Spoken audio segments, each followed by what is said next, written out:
Hey, and welcome to another episode of Total Ramblings. It's Lego Friday again, although I might not upload this until Saturday, but it's Friday for me anyway. I don't care what time of day it is for you. Tonight I am going to be building two Lego sets, and this is going to be a video about one of them. The two sets I am building are R2-D2, 75379 R2-D2, which I bought earlier this year in Legoland, Windsor. And the other set I'm going to build, is this set, C3PO, set number 75398 C3PO, which I bought in the last 20 minutes at Smith's Toys. It's the 2nd of August 2024. This one has just come out. Now, I am reliably informed that these two are the same scale and they go together. And I never bought the Chewbacca, didn't really have any intention of buying any more at this scale. I mainly wanted the Darth Malak minifigure, but we've got C3PO. He's just come out, so we're going to build both of them tonight.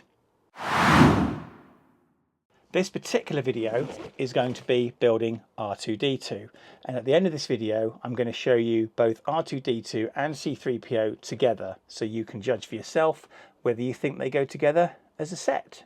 So let's get cracking, shall we?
Okay, here we are.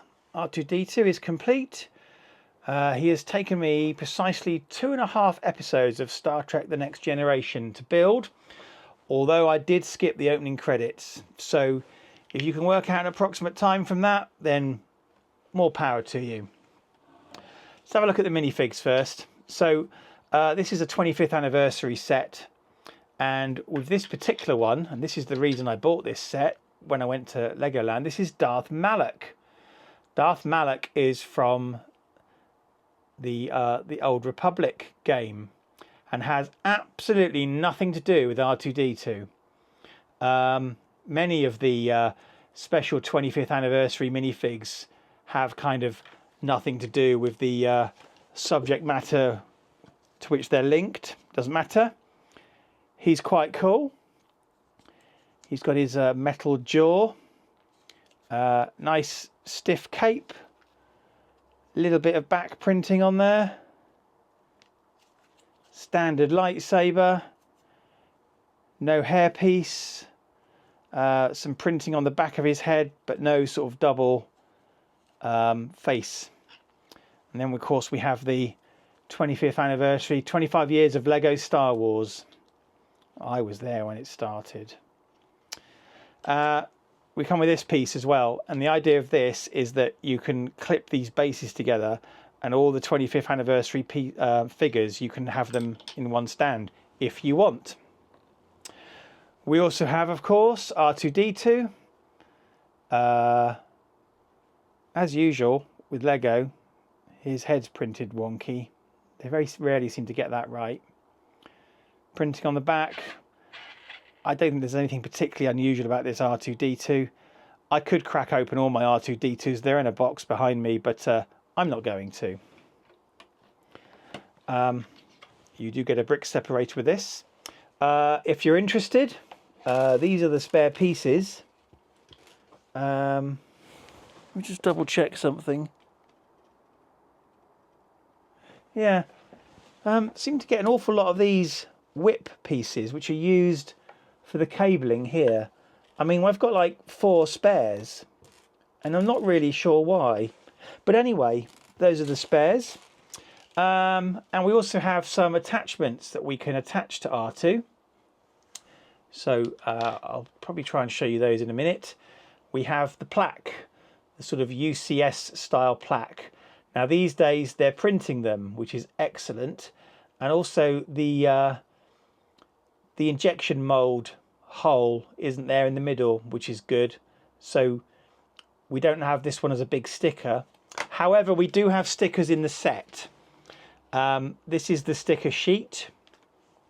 The stickers are here on the dome. These are stickers here.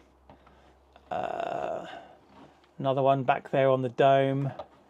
And I think, yeah, some on the rear as well. It's a bit of a shame, but never mind.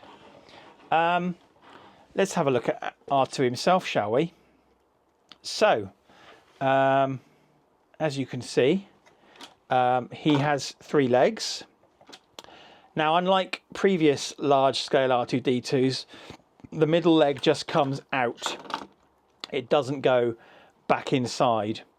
The quite cool thing is, in order to kind of get this nice and flexible, there's actually like a couple of pieces in here that aren't actually attached. They're just held in place, which is quite cool. As you might expect, his head rotates. Okay. And in his sort of standard form, he kind of has closed panels. Now, let me just dig out the manual. In terms of the manual, nothing particularly special. I mean, it's bound very nicely, but it's not like a Lego Ideas set. There isn't sort of any meet the you know the designer or any of that kind of stuff. We do have a nice picture at the back comparing this Lego R2-D2 with the original R2-D2 prop. Let me just show you how these attachments can go on. I've just got to find the correct page. There we go. Right, so to start with, we have R2's sensor scope, which we first see him use in The Empire Strikes Back when he goes underwater in the swamp. And again, with these features, they don't go inside. There's no hidden doors or anything. The sensor scope just simply attaches to the top. Quite easy, because this is a smaller sort of scale R2 compared to the last couple that have been produced. I do have the original sort of UCS large scale R2-D2. He's in the other room. I'm not going to get him out because I can't be bothered. But I will show you this with C-3PO once I've built him. Anyway, here this kind of represents that this door has opened and we have this kind of device here. This is essentially the device that R2 used on the Death Star and also on the Endor bunker to try and get into the Imperial Communications Network or open a door.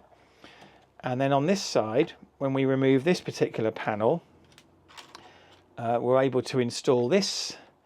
And this is kind of the electroshock sort of probe that R2-D2 uses in Return of the Jedi on Salacious Crumb. So these pieces will sit quite happily to one side. And as you've seen, R2 is quite happy, to stand up on his own with his 2 legs. Or, of course, we can put in this pre-angled central leg. And if we tilt the legs back a little bit, R2 now stands like so. So, that's R2-D2. Now, I'm off to build C-3PO now, but that's going to be shown in a separate video.